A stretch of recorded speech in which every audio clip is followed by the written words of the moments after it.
While the British secretly developed tanks to break the trench warfare stalemate, the Germans pursued a more radical approach, creating a new breed of soldier whose reputation would precede them. These stormtroopers, however, ultimately became victims of their own success, continually sent on increasingly perilous missions until their ranks were decimated. World War I unfolded differently than anticipated.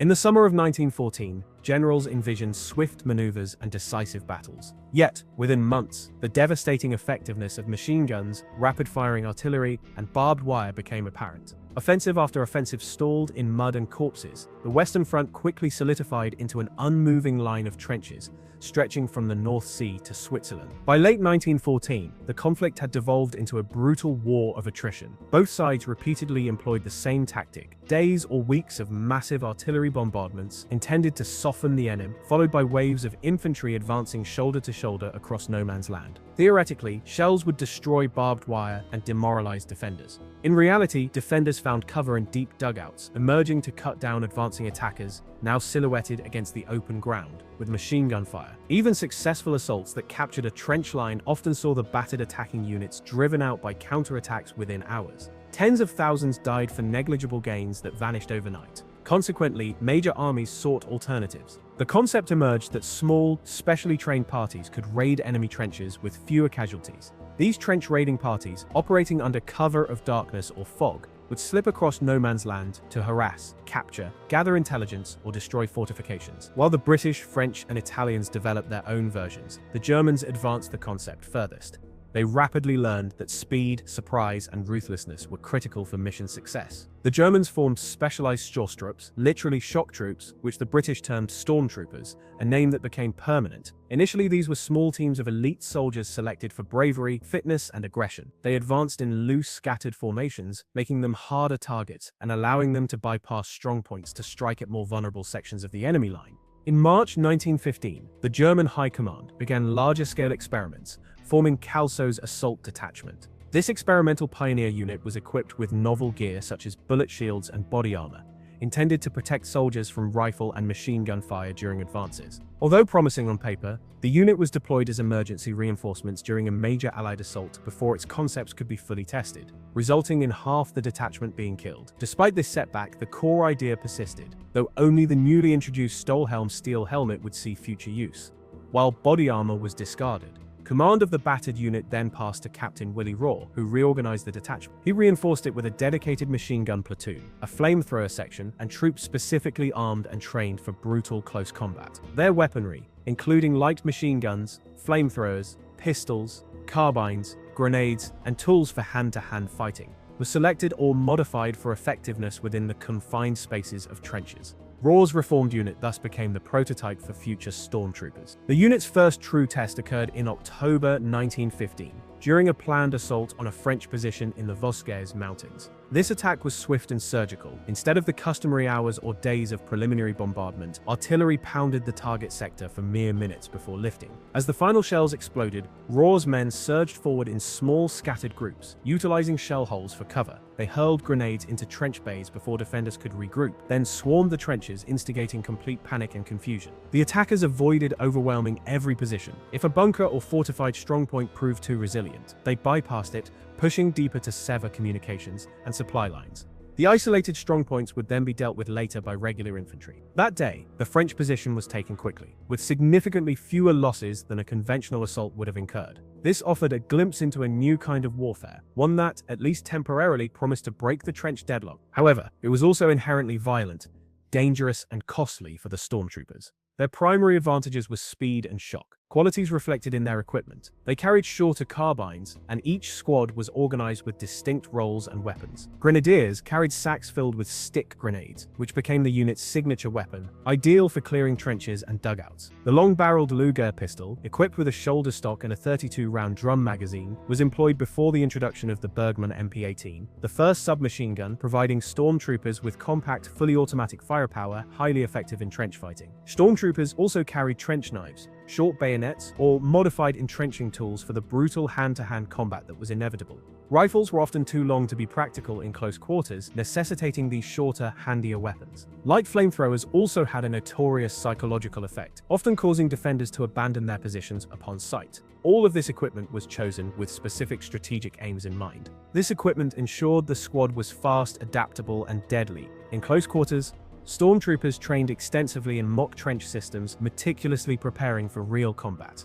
However, nothing could fully prepare them for the perilous missions they would undertake. Conventional assaults typically featured prolonged artillery barrages designed to soften defenses and clear barbed wire, thereby signaling an impending attack. Stormtrooper assaults, conversely, employed entirely different methods. They often advanced under the cover of fog or a moonless night, or utilized the even more terrifying tactic of creeping artillery. This involved a moving curtain of artillery fire that advanced incrementally ahead of them according to a pre-arranged pattern. This was an incredibly dangerous tactic, demanding flawless coordination with often imprecise artillery, where a single short shot could end a mission before it began. Yet, when successful, it proved highly effective, catching defenders completely off guard and allowing stormtroopers to exploit the ensuing chaos. Occasionally, poison gas was integrated into the opening bombardment, mixed with high explosive shells, necessitating stormtroopers to advance and fight while wearing gas masks. Their missions soon grew more ambitious and involved larger forces, leading to horrific battles. Upon arriving at the front, stormtroopers first meticulously studied the terrain and enemy positions, identifying wire obstacles and strong points. Once their plan was finalized, they prepared for action. Under cover of darkness, they crossed no man's land in loose order,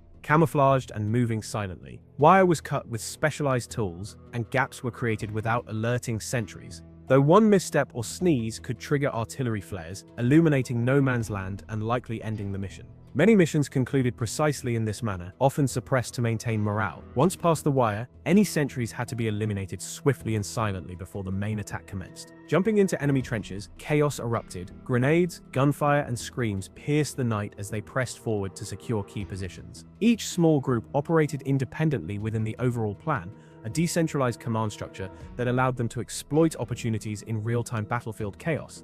By 1917, these tactics yielded significant results. Stormtroopers could breach positions that had repelled much larger attacks, and their raids became some of the war's most brutal episodes. Handpicked from the fittest and most aggressive volunteers, these men willingly undertook the most dangerous missions, their battlefield impact disproportionate to their numbers. The moment stormtroopers truly announced themselves to the world was in February 1916 at Verdun. This was not merely another night raid, but a full-scale offensive, with Willy Raw's shock troops in the very first wave.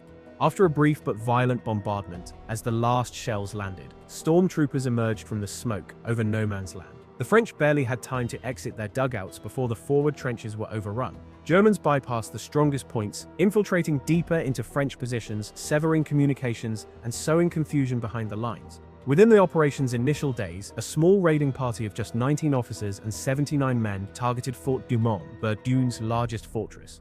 Creeping covertly, they discovered an undefended entry point through an open gun turret. Slipping inside, they found a small garrison caught completely by surprise, and without a single shot fired, the Germans had taken important fortifications. The fall of Fort Douaumont profoundly shocked the French army, representing both a psychological and strategic blow. While the Battle of Verdun raged on for months with horrific slaughter and the French eventually recaptured the fort, stormtroopers had unequivocally demonstrated their methods could achieve previously impossible results. Consequently, Allied soldiers lived with the constant uncertainty of when or where these assault troops might suddenly appear, significantly impacting morale. By 1917, the stormtrooper approach had been universally adopted by the German army. Commanders selected their best fighters from each division to form specialized storm sections, and veterans of Raw's unit trained regular infantry in the new tactics. Recognizing their effectiveness, the British reorganized their platoons to emulate the German model. The French remained cautious, never fully committing to large-scale storm units, while the Italians developed their own infamous equivalent, the Arditi. These were almost suicidally brave volunteers, often fighting with only knives in hand-to-hand charges. They terrified Austro-Hungarian troops, but suffered catastrophic losses. It was not uncommon for entire Arditi units to disappear on missions. One of the stormtroopers' most devastating performances occurred at the Battle of Caporetto in October 1917, where German and Austro-Hungarian forces launched a surprise attack against the Italian front. The plan began with a short, intense artillery strike, employing gas shells and smoke to blind and disorient surviving defenders. As the last shells fell, stormtroopers executed their signature tactics, infiltrating weak points, bypassing strong positions, and pushing deep into the rear. Within hours, the entire front fractured, and stormtroopers advanced an astonishing 15 miles into Italian territory. On the first day, the Italian defense collapsed, with panic spiraling into mass surrender. 65,000 Italian soldiers were taken prisoner. 10,000 killed and 30,000 wounded in this brief engagement. Among the stormtroopers was a young German lieutenant, Erwin Rommel, who would achieve fame decades later in World War II. With just 5 men, Rommel encountered a much larger Italian force, using bluff and rapid movement to create the impression of a far bigger unit. He remarkably convinced approximately 1,500 Italian soldiers to lay down their arms. Caporetto was such a complete disaster for the Italians that the word itself became synonymous with total debacle in their language. Disturbed by this display, the Allies immediately began developing defenses against such infiltration attacks. However, even this stunning victory was not the stormtroopers' greatest moment. That remarkably was still to come. By March 1918, with Russia out of the war, Germany could finally focus entirely on the Western Front. This represented their last all-or-nothing gamble for victory, known as the Spring Offensive, which would commence with its largest and initial blow, Operation Michael. Launched just 3 days later, the attack opened with one of the most concentrated bombardments of the entire war. Over 6,500 German guns and 3,500 trench mortars fired approximately 3.5 million shells in only 5 hours, including poison gas. Under cover of fog, smoke, and gas, and shielded by a precisely timed creeping barrage, stormtrooper units advanced in small, scattered groups. British sentries who survived the initial barrage never even saw them approaching. They swiftly penetrated the British forward outpost zones, bypassing or rapidly overwhelming thinly manned positions, then pressed deep into the rear before defenders could regroup. Large sections of the British line began to crumble. Panic spread among outflanked or surrounded units as Germans appeared from all directions. Thousands of British soldiers were cut off and forced to surrender, and by nightfall the British had been driven back several miles. For the first time in over 3 years, the deadlock of trench warfare was broken, and German troops now held positions previously considered impregnable. Yet, this success came at a horrific cost, and the true battle was far from over. In some areas, German forces advanced up to 40 miles, capturing vast territories including towns and villages. However, this rapid advance meant stormtroopers and supporting units quickly outran their supply lines over the cratered, shattered terrain. Food, ammunition, and reinforcements struggled to reach the forward troops. Compounding the issue, the ultimate strategic objectives, the key transport and supply hubs vital for delivering a knockout blow to the Allies, could not be captured. All the while, stormtroopers, by the very nature of their role, sustained the worst casualties. They were constantly at the very front, engaged in continuous action for days on end. Those not killed or wounded were pushed to the limits of exhaustion, often without food or ammunition for days. Unlike earlier operations where stormtroopers would breach a line and then be relieved by regular infantry, here they were kept advancing without respite until they were utterly depleted. In Operation Michael alone, the German army suffered approximately 240,000 casualties, with stormtrooper units bearing the highest losses. Some battalions were completely wiped out, losing all experienced fighters with no equivalent replacements available. This diminished the impact of subsequent attacks, as the cutting edge of the German assault was blunted. By July 1918, the Spring Offensive had stalled, and the initiative passed to the Allies. Reinforced by fresh American troops, they launched the 100 Days Offensive, driving the exhausted German forces into an unending retreat. Stormtroopers had proven devastatingly effective, but at such a great cost that they literally became victims of their own success. By November 1918, the war concluded, and the few surviving stormtroopers were disbanded during mass demobilization. They returned to civilian life, carrying the indelible memories of their experiences. Nevertheless, the core concept endured. The idea of small, highly aggressive, autonomous assault teams infiltrating enemy defenses continued to evolve through the decades. Today, we recognize their modern descendants as SEAL teams, the SAS, and other elite units worldwide, serving as high-tech trench raiders.